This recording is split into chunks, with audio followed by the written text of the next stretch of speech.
अस्सलाम वालेकुम नाज़रीन, मैं हूँ आपकी मेज़बान आफरीन ख़ान, लेकर के आई हूँ आपके लिए ये प्रोग्राम जिसका नाम है आपकी सहेली। नाज़रीन, आज हम आपके लिए लेकर आए हैं फैशन एक्सपर्ट टॉक, जिसमें हमारी फैशन एक्सपर्ट आपको बताएंगी कैसे रह सकते हैं आप स्टाइलिश और ट्रेंडी, और साथ ही साथ आपको ले चलेंगे हौसलों की उड़ान की तरफ। इससे पहले शुरुआत करें आज के इस एपिसोड की। चलिए देखते हैं इसकी एक छोटी सी झलक। फॉर्मल वेयर पहने हैं या कैजुअल पहन रहे हैं, किसी कैजुअल जगह पे जा रहे हैं तो आपने उसको पहना हुआ है, तो उसके हिसाब से आप ये देखें कि आपका जो टेक्सचर है वो किसके साथ जा रहा है। जैसे आपका शिफॉन या जॉर्जेट है वो किसी के साथ भी चला जाएगा। अगर दिल में किसी चीज को ठान लिया जाए और उसके लिए कोशिश की जाए तो यकीनन मंजिलें खुद ब खुद चलकर हमारे कदमों में आ जाती हैं। तो नाज़रीन, चलिए बढ़ते हमारे पहले सेगमेंट की तरफ, जिसका नाम है फैशन एक्सपर्ट टॉक। नाज़रीन, आज हम बात करेंगे सिल्क की, जो हमेशा से फैशन में रही है और आपकी शख्सियत को भी उभारती है। इस बारे में बातचीत करने के लिए हमारे साथ स्टूडियो में मौजूद है हमारी फैशन एक्सपर्ट, जिनका नाम है अस्मा हुसैन। तो चलिए इस्तकबाल करते हैं इनका। मैम, आपका इस्तकबाल है हमारे इस प्रोग्राम में। थैंक यू, शुक्रिया। मैम, जैसे देखा गया है कि सिल्क हमेशा रॉयल्टी को सिंबलाइज करता है और हम अपने पहनावे में इसको ज़रूर शामिल करते हैं। इसकी क्या अहमियत है? सिल्क जो है वो एक ऐसा फैब्रिक है, फाइबर है, जो जिसको कहा जाता है कि it's a queen of fabrics. ये ना ही सिर्फ ये कि नेचुरल है, इसमें एक बहुत अच्छा सा टेक्सचर होता है जिसकी वजह से उसमें शाइन होती है, और ये स्किन के लिए बहुत अच्छा होता है। जैसे कॉटन को हम लोग समझते हैं कि कॉटन जो है वो आपने पहना है स्किन के लिए बहुत अच्छा है, उसी तरह से सिल्क भी है।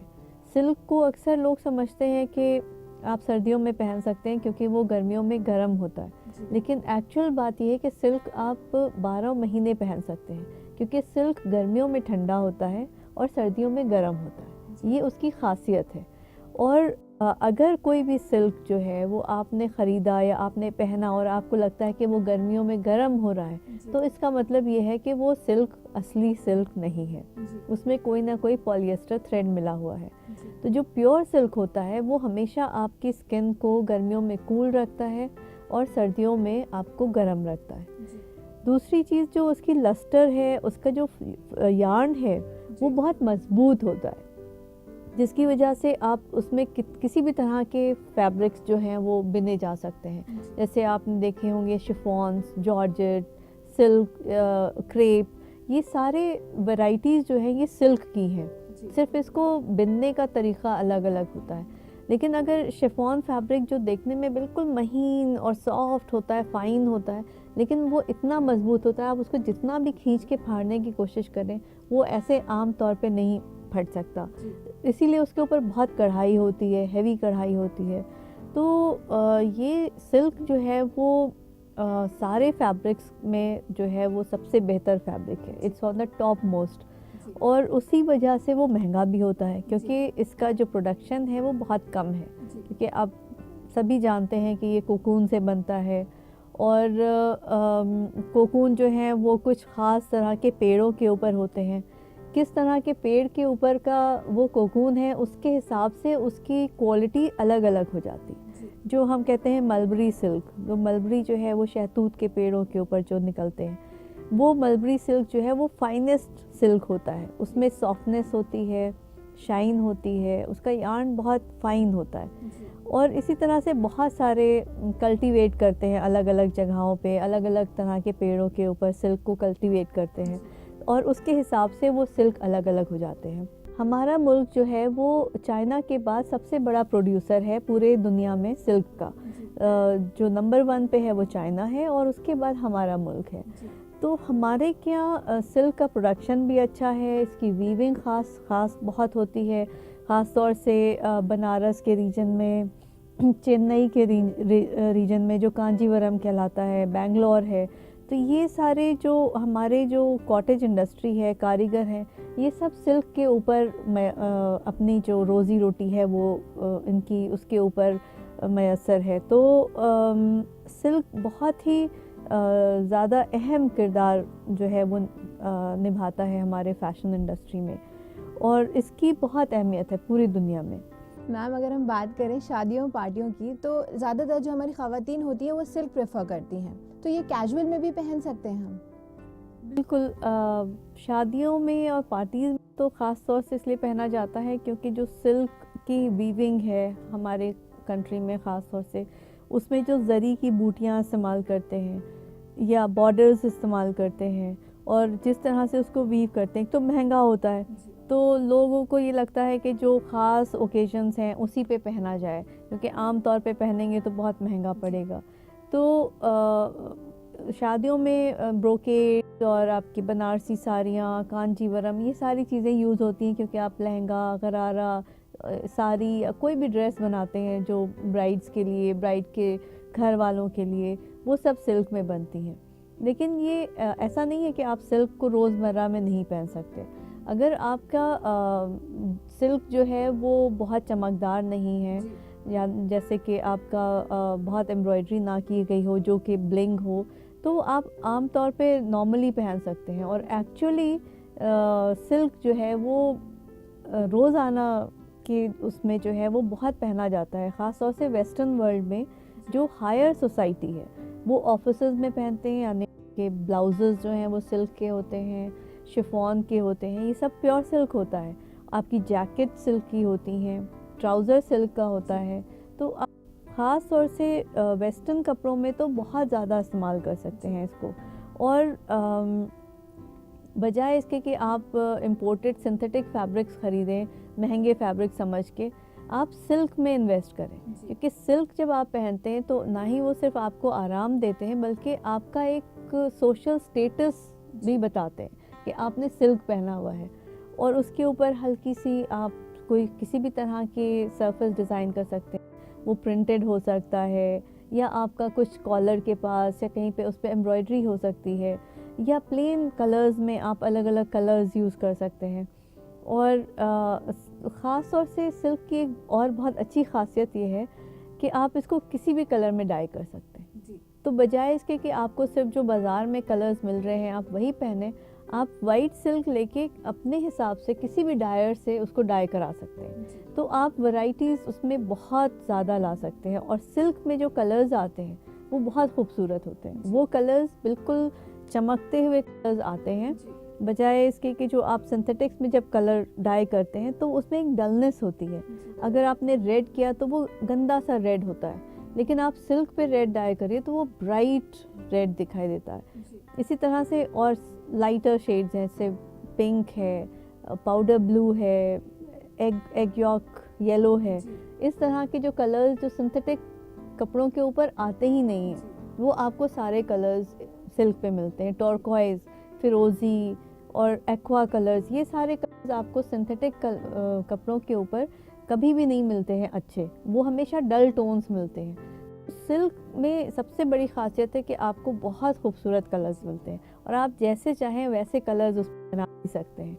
तो ये बहुत ही खूबसूरत फैब्रिक है और इसको जितना ज़्यादा आप इस्तेमाल करें आपके वार्डरोब में, आप उतना ही ज़्यादा आपके लिए अच्छा है। मैम सिल्क के बारे में हमारी बातचीत यूँ ही जारी रहेगी, तब तक के लिए अपने नाज़रीन को याद दिला दूं, अगर उनके भी हैं कोई भी सवालात जिनके जवाब चाहते हैं वो हमारे एक्सपर्ट से या देना चाहते हैं हमें अपना फीडबैक, तो वो हमें मेल कर सकते हैं। और हाँ नाज़रीन, अपने सवालात आप हम तक पहुंचा सकते हैं फेसबुक के ज़रिए भी। हमारा ईमेल आईडी है aks@etv.co.in। नाज़रीन, इसी के साथ वक्त हो चुका एक छोटे से वक्फे का।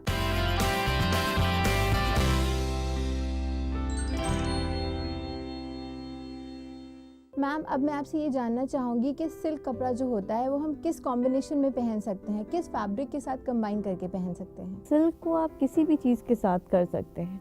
जैसे सिल्क शिफॉन है तो आपने शिफॉन की शर्ट पहनी है, आप कॉटन का ट्राउज़र पहन सकते हैं, डेनिम पहन सकते हैं, आप सिल्क का ही ट्राउज़र पहन सकते हैं।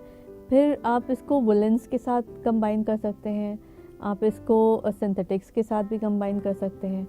तो ऐसा नहीं है कि आप कोई और फाइबर के साथ पहन नहीं सकते।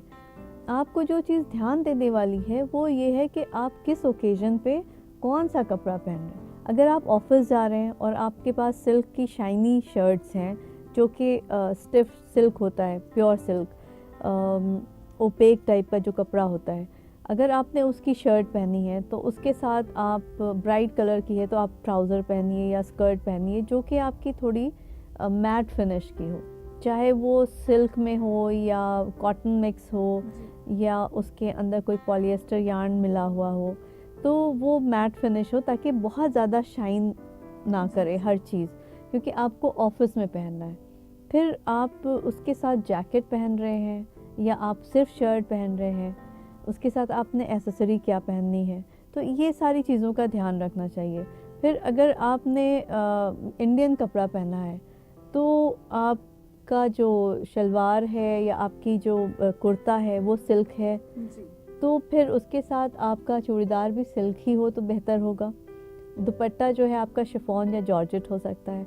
तो इस तरह से ध्यान ये रखना पड़ता है कि आप गारमेंट क्या पहने हैं। आप इंडियन गारमेंट पहने हैं, वेस्टर्न पहने हैं, फॉर्मल वेयर पहने हैं या कैजुअल पहन रहे हैं, किसी कैजुअल जगह पे जा रहे हैं तो आपने उसको पहना हुआ है। तो उसके हिसाब से आप ये देखें कि आपका जो टेक्सचर है वो किसके साथ जा रहा है। जैसे आपका शिफॉन या जॉर्जेट है वो किसी के साथ भी चला जाएगा, कोई भी फाइबर का ट्राउज़र शर्ट कुछ भी हो सकती है, क्योंकि आपके सारे दुपट्टे और जो इस तरह की चीज़ें हैं वो यूजुअली शिफॉन और जॉर्जेट की होती हैं। और शिफॉन के कुर्ते, आप गर्मियां हैं अगर तो आप वाइट कॉटन की शलवार के ऊपर भी पहन सकते हैं, आप हकोबा टाइप की शलवार पे भी पहन सकते हैं शिफॉन जॉर्जेट को। तो शिफॉन जॉर्जेट आप किसी के साथ भी कंबाइन कर सकते हैं। इसी तरह से ब्रोकेड्स है, जो सिल्क ब्रोकेड्स होते हैं, वो अगर आपने उसका लहंगा बनाया या गरारा बनाया है तो उसकी शर्ट आप सिल्क की ही बनाएं, चाहे वो उसमें टेक्सचर डिफरेंट हो। अगर आपका ब्रोकेड का गरारा है तो आप प्लेन सिल्क की शर्ट बना सकते हैं, या अगर आपका ब्रोकेड का लहंगा है तो आप गर्मियां हैं उसमें आप शिफॉन की शर्ट बना सकते हैं, लेकिन उसका फाइबर सिल्क ही होगा। तो इस चीज़ का ध्यान रखना पड़ता है कि हमारा गारमेंट क्या है और फिर हम कैसे उसको कंबाइन कर रहे हैं। तो उसमें बहुत सारी चीज़ों का ध्यान रखना पड़ता है, कलर कॉम्बिनेशंस, आपकी स्टाइल, सिलवेट क्या है, ओकेजन क्या है, पार्टी वेयर है, इवनिंग वेयर है या ऑफिस वेयर है, तो उसके हिसाब से फिर आप चीज़ों को जो है कंबाइन करें। मैम, जैसे कि देखा जा रहा है मार्केट में एक्सेसरीज भी आ रही हैं सिल्क की, जैसे क्लचेस हो गए और बैंगल्स हो गए, ऐसी बहुत सारी एक्सेसरीज आ रही हैं, इनके बारे में आप क्या बताएंगी हमें? तो पूरी दुनिया में स्कार्फ जो हैं वो सिल्क के प्रेफर किए जाते हैं। लाइट वेट होते हैं, सॉफ्ट होते हैं, उसके ऊपर कलर्स आ जाते हैं, प्रिंट्स होते हैं, एम्ब्रॉयडर्ड स्कार्फ्स होते हैं, स्टोल्स होते हैं। तो ये सारी चीज़ें जो है सडन एकदम से आपके टोटल आउटफिट को बहुत ही ज़्यादा खूबसूरत बना देती हैं, एकदम से उसका लुक चेंज हो जाता है। तो ये हमेशा से बनते जा आ रहे हैं स्कार्फ्स और स्टोल्स। अब उनकी वैरायटी बहुत ज़्यादा बढ़ गई है, तो आप एसेसरीज़ में अपने लिए स्कार्फ्स वगैरह ख़रीद सकती हैं। क्लचेस, बैग जिसके ऊपर जरदोज़ी की होती है वो हैवी पार्टीज़ के लिए, ब्राइड्स के लिए, या बटुए वाले जो होते हैं आपके स्ट्रिंग वाले पर्सेस होते हैं वो सब सिल्क पे बनते हैं। देन कैप्स बनती हैं, मेल कैप्स बनती हैं, और इसके अलावा फुटवेयर्स में भी देखने को मिलते हैं, फुटवेयर्स डेफिनेटली बनते हैं, जो आपके मैचिंग के फुटवेयर्स होते हैं। अब आजकल आउटफिट्स के साथ मैच करते हुए नागरे और शूज़, बैले शूज़, ये सारे बन रहे हैं। तो सिल्क जो है वो एक मटेरियल है, अब आप उसको किस तरह इस्तेमाल करें उसकी सबसे ज़्यादा बात होती है। सिर्फ ये है कि आपने अगर सिल्क के फुटवेयर वगैरह लिए हैं तो उसको संभाल के पहनना होता है, क्योंकि डेलिकेट फैब्रिक होता है और आप रफ़ यूज़ में उसे नहीं पहन सकते। तो इस तरह से बहुत सारी एसेसरीज़ हैं जो आप सिल्क की बना सकते हैं और यूज़ भी कर सकते हैं। बहुत से आपका स्क्रैप फैब्रिक बच जाता है सिल्क का, तो आपको उसे फेंकने की ज़रूरत नहीं है, उसके आप एसेसरीज़ बना सकते हैं। मल्टीपल यूजेस होते हैं। बिल्कुल बिल्कुल बना सकते हैं, दैट्स ट्रू। जिससे मैं स्पॉट करना चाहूँगी सिल्क को, वैसे ही मैं उम्मीद करती हूँ जो हमारी ख़वातीन हैं वो भी ज़रूर अपनाना चाहेंगी इस सिल्क को किसी भी आर्टिफिशियल मटेरियल के कंपैरिजन में। बिल्कुल बिल्कुल, ना ही ये सिर्फ आपकी स्किन के लिए अच्छा है, ये आपको खूबसूरत बनाता है। अगर आप एक प्लेन सिल्क का कुर्ता या आपने शर्ट कुछ भी पहनी है, सडनली पूरा आपका आउटफिट, आपका लुक जो है चेंज हो जाता है। और ये नेचुरल फैब्रिक है, आपका अपना फैब्रिक है, तो इसको एक सोशल स्टेटस भी है कि आपने सिल्क पहन रखा है, तो डेफिनेटली आप अपने वार्डरोब में सिल्क जो है उसको ज़्यादा बढ़ाएं और उससे आपको ना ही सिर्फ ये कि आपकी वार्डरोब अच्छी हो जाएगी बल्कि आपकी शख्सियत भी अच्छी हो जाएगी। मैम, आप हमारे प्रोग्राम में आई और आपने हमारी ख़वातीन को फ़ैशन से रिलेटेड इतनी सारी जानकारियाँ दी, इसके लिए आपका बहुत बहुत शुक्रिया। शुक्रिया, थैंक यू। तो नाज़रीन, देखा आपने, आप भी जल्दी से बाज़ार जाइए और सिल्क ज़रूर अपनाइए। इसी के साथ मैं आपको याद दिला दूं, अगर आपके भी हैं कोई भी सवाल जिनके जवाब चाहते हैं आप हमारे एक्सपर्ट से या देना चाहते हैं हमें अपना फीडबैक, तो आप हमें मेल कर सकते हैं। और हाँ नाज़रीन, अपने सवालात आप हम तक पहुंचा सकते हैं फेसबुक के जरिए भी। हमारा ईमेल आईडी है aks@etv.co.in। नाज़रीन, इसी के साथ वक्त हो चुका है एक छोटे से वक्फे का, मगर वक्फे के बाद हम आपको ले चलेंगे हौसलों की उड़ान की तरफ। तो कहीं मत जाइएगा, देखते रहिएगा आपकी सहेली।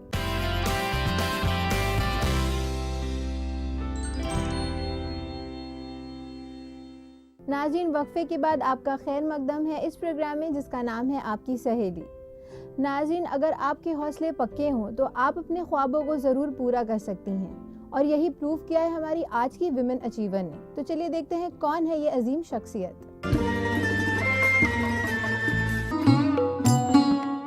सपने सजाए बैठे हैं नन्ही सी आंखों में, एक दिन बेड़ी टूटेगी मजदूरी की पाँव से, बचपन पंख पसारेगा फिर आसमान की बाहों में, फिक्र का बंधन तोड़ बांधेंगे मंजिल की हम राहों में।